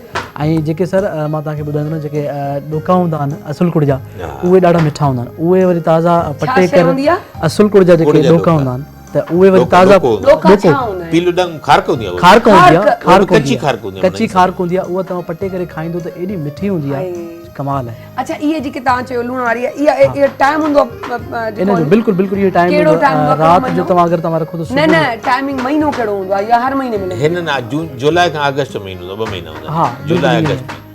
त तव्हांखे हाय असांखे छुट्टी मिले त असां बि वञूं बिल्कुलु। ऐं वञी इहे खारकूं खाई अचूं ऐं वरी नंढड़ी वीडियो ठाहे अची तव्हांखे अच्छा खारक जा बि जेको न स्टेप हूंदा अथव। हा खारक जॾहिं साई हूंदी आहे त उनखे असां खसी चवंदा आहियूं। हाय हाय हाय अच्छा उहा जॾहिं वण मां पटे करे खाईंदो न, उहा ॼण हिकिड़ो नारेल आहे न, नारेल जो हा हा उहो नारेल टेस्ट उहो जो हूंदो खसी आहे। खाईंदो उहो जो नारेल वांगुरु नारेल खाईंदो उहा ओए हिकु ओए मज़ो ओए ईंदी आहे। ओए शुक्र रमज़ान में तव्हांखे कोन घुरायोसीं, मुंहिंजो त रोज़ ई नोज़ लाहे रेट वधे पियो थिए सवेरे डाली मज़ाक हुई। माशाल्लाह सां तव्हां सिंगिंग पिया कयो, कहिड़ी उमिरि खां तव्हांखे शौक़ु हो? तव्हां बि नंढपण खां ई त मूंखे ॻाइण जो शौक़ु आहे? बिल्कुलु ॾाढो सुठो सुवाल कयो सायरा। मां बचपन में मूंखे ॾाढो शौक़ु हूंदो हुयो त मतिलबु मां सिंगर थियां, त स्टार्ट में मतिलबु मां मुख़्तलिफ़ पहिरियां स्टार्ट मां रेडियो तां कयो ऐं उन ते नातूं वग़ैरह पढ़ंदो हुउमि। पोइ 2010 में मुंहिंजो कंहिं चैनल ते गानो ऑनर थियो, उनखे अलावा पोइ वरी काफ़ी सॉन्ग्स कया ऐं हींअर अलहमदुलिल्लाह हींअर तो काफ़ी कलाम कया आहिनि। ऐं उनखां अलावा मां हींअर रिसेंटली होस्टिंग बि स्टार्ट कई आहे, होस्टिंग जो बि प्रोग्राम कयां पियो कंहिं चैनल ते। सो बहरहाल मौसीक़ी पूरो समुंड आहे, जेतिरी महिनत करे सो माण्हू घटि आहे। अड़े इन में त का शक जी का ॻाल्हि ई कोन्हे, उहो समुंड आहे जंहिंमें जेतिरो वहंदो ओतिरी स्विमिंग सिखंदो। बिल्कुलु त उहा ई ॻाल्हि आहे, मौसीक़ी या होस्टिंग या एक्टिंग जे बि शोबे में वञो उहो समुंड आहे जंहिंमें पियो तैराकी कयो ऐं पिया इंजॉय कयो लाइफ खे। सो सर खां पुछंदासीं सर PTV जो उहो दौर जॾहिं शफ़ी मोहम्मद शाह, ठीकु आहे, कुर्बान जीलानी ऐं अनवर सोलंगी, नूर मोहम्मद लाशारी, शहज़ादी ऐं रोशन अता, छा नाला हूंदा, छा दौर हो। ऐं हिते को शहज़ादी जी कहाणी बि को ड्रामो अचनि था हलंदो हो, अमारे वाता ॿुधंदा हुआसीं। इहे सभु हिकिड़ियूं कास्टूं ऐं उहे उन जे बारे में थोरो ॿुधायो न असांखे। इहे अमल माण्हू आहे सभई जेके जिन जा तव्हां नाला वरिता, इहे वरी वरणा न आहिनि। उन्हनि माण्हुनि सां उन्हनि माण्हुनि जूं यादूं असां सां गॾु आहिनि, पर कमाल इंसान आहे उहे अहिड़ा माण्हू जेके आहिनि से वरी दुनिया में शायदि अलाह जी कुदरत आहे। सो कमाल इंसान आहे ऐं नफ़ीस माण्हू आहे, नफ़ीस माण्हू ऐं तमामु पंहिंजी मट पाण नूर मोहम्मद लाशारी, अनवर सोलंगी, महमूद सिद्दीकी ऐं शफ़ी मोहम्मद शाह, साईं मंसूर बलोच, AR बलोच जिन जो आवाज़ ई माशाअल्लाह गरजदार आवाज़ हूंदो, अनवर सोलंगी, साईं मुश्ताक जिसकाणी, साईं यूसुफ अली ऐं मूंखे हिकिड़ो ॿिनि जो त मूं ईअं जीअं PTV वर्ल्ड शुरू थियो हो जी जी उन ते वरी रिपीट थिया ड्रामा जंहिंमें राणी जी कहाणी त मूं कान ॾिसी सघे पर मूंखे अॼु ताईं बि शौक़ु आहे त राणी जी कहाणी जो एॾो नालो आहे उनखे ॾिसणु घुरिजे पर अॼु ताईं ॾिसी कोन सघिया आहियूं इत्तफ़ाक़ ये बस सीरियल एॾी मशहूर दीवारें जंगल दीवारें, हा, हा, जंगल राणी जी जी नाला, कहाणी, हा, हा, बिल्कुलु ये सीरियल जेके जॾहिं हलंदियूं आहिनि त रोड सुनसान थी वेंदा असां ॾिठोसीं कराची छो जो चैनल हिकिड़ो ईंदो माण्हू खे ॿी एंटरटेनमेंट का हूंदी कोन हुई ऐं टाइमिंग हूंदो 8 टाइम बजे जो 8 खां टाइम 9 ताईं 8 खां 9 ताईं वेंदियूं ऐं 9 बजे बुलेटिन ईंदो आराम सां उहे माण्हू मज़े सां ॾिसंदा मज़े सां ॾिसंदा। सुकून हो लाइफ में टेंशन कोन को आहे टेंशन कोन छो जो तव्हां ॾिसो त ॿाहिरि मुल्कनि में बि एॾी हड़पड़ कोन हूंदी आहे एॾा टेंशन कोन ईंदा आहिनि हिकिड़ी सुमूने सां ख़बर ॾिबी आहे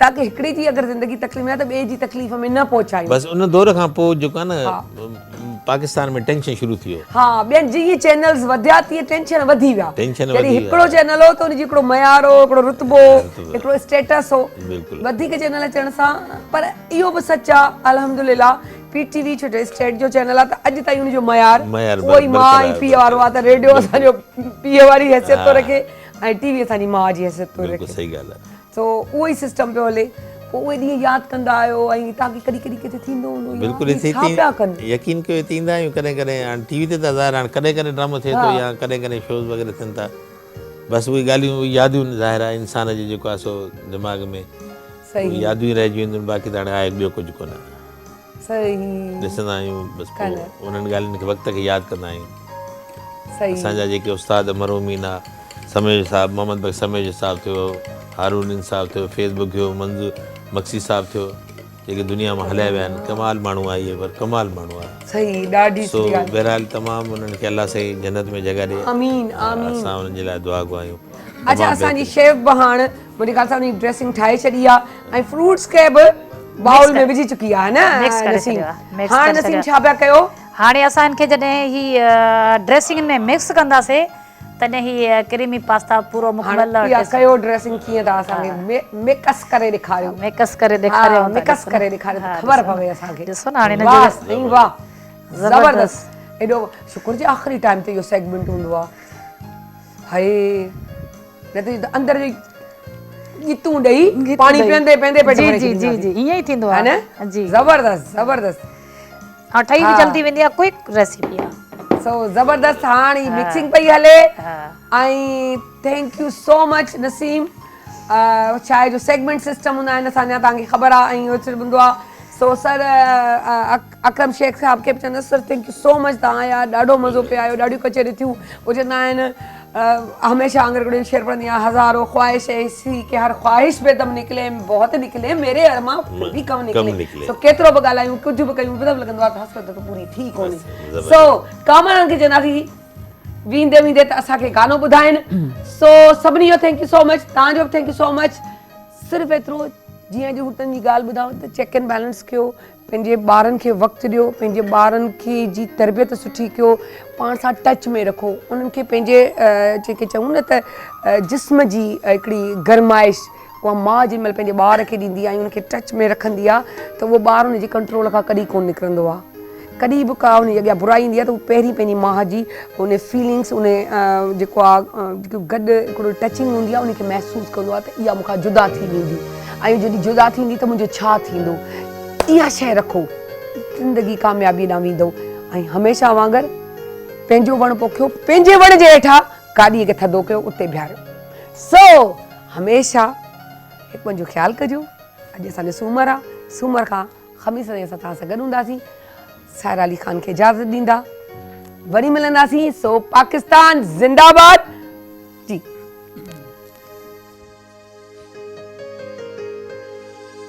इहा भुलवा तोखे त ख़राब आहियूं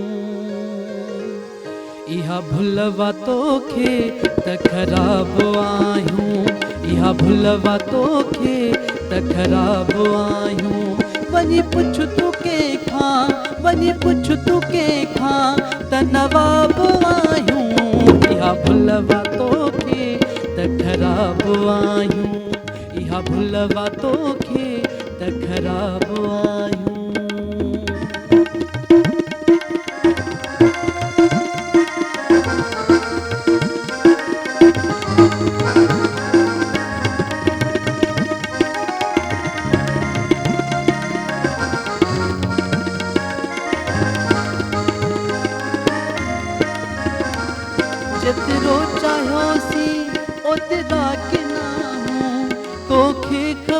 शहंशाह असां शहंशाह